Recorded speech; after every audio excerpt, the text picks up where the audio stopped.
Hi, my name is Cassie, and this is your 5-minute tip.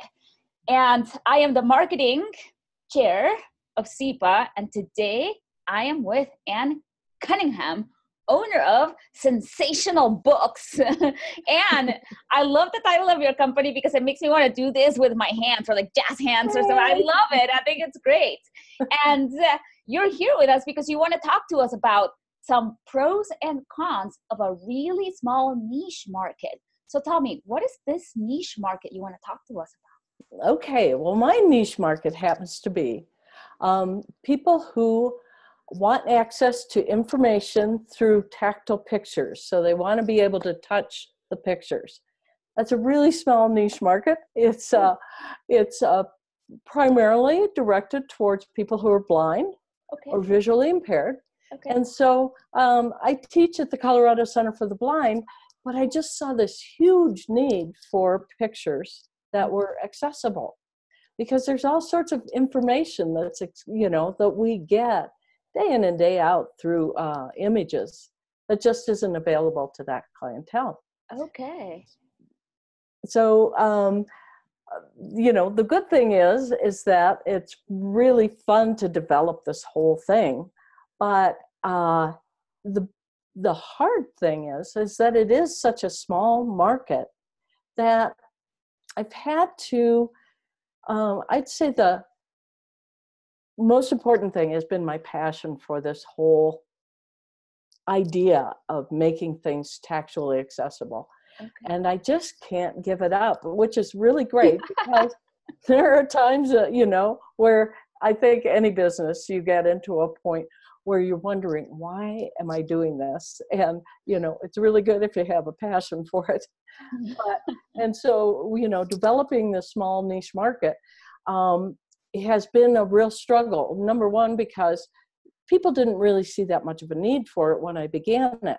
And now, through the years of developing better and better techniques and more affordable techniques, people are coming around to it. And so that's extremely exciting. Yeah. But, it's been a long time coming that, I've been, selling books and trying to, going to conventions and conferences and spending lots and lots of money to get these books out in front of this clientele and, with limited success. Got it.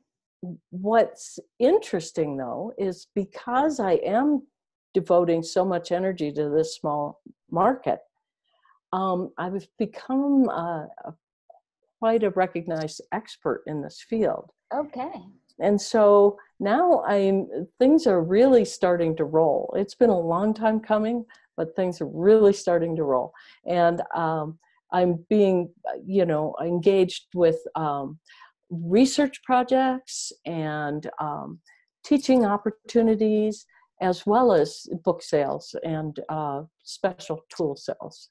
I love this. And in fact, it feels like you're talking about the life of an entrepreneur overall. There you go. Starting something out of passion because you saw the need, kind of hitting a lull, not knowing whether you want to keep going or not, but then, just persevering through the hard times, having that constant action. And then finally one day, quote unquote, overnight, after 7 years, things start to roll. And I love that. Yeah, it's been a really fun ride, and I'm really happy that I found this because, I just feel like I can pour all my energy into it, and it's been really fun. But it's, I would really advise somebody, if they're going after a niche market, that they find numbers that aren't quite this small. The recognized sort of the off-the-shelf number that people come up with for people who are legally blind in the United States is 1.3 million. And most of those are older people. So the books that I'm creating for students and children, that's like, cut that number in a third, and that's the maximum size of my market. So it's really very tiny. I would suggest that you see if you can encompass, more, 2 or 3 million would be still just, 3 million would be 1% of the market in the United States. That's still a very small market. Okay, I loved it. So I hear you saying, make sure that you're still passionate and try to grab a bigger audience so that maybe you can get the ball rolling a little sooner than later. Precisely. All right, Anne, thank you so much. Believe it or not, we are already at almost 5 minutes. So tell us, how can we get a hold of you and your company? Oh, if you go to sensationalbooks.com, you can see all our products. Cunningham.com shows you my artwork. So okay. We've got those two ways. Thanks. Okay. Well, thank you so very much, Anne. I very much enjoyed the entrepreneurial lesson. It was good. And I'll see you soon at another CIPA meeting. You sure will. Yes. Thanks, And Cassie. yes, and thank you, everybody. This has been your 5-minute tip for the week. Bye-bye. Bye-bye.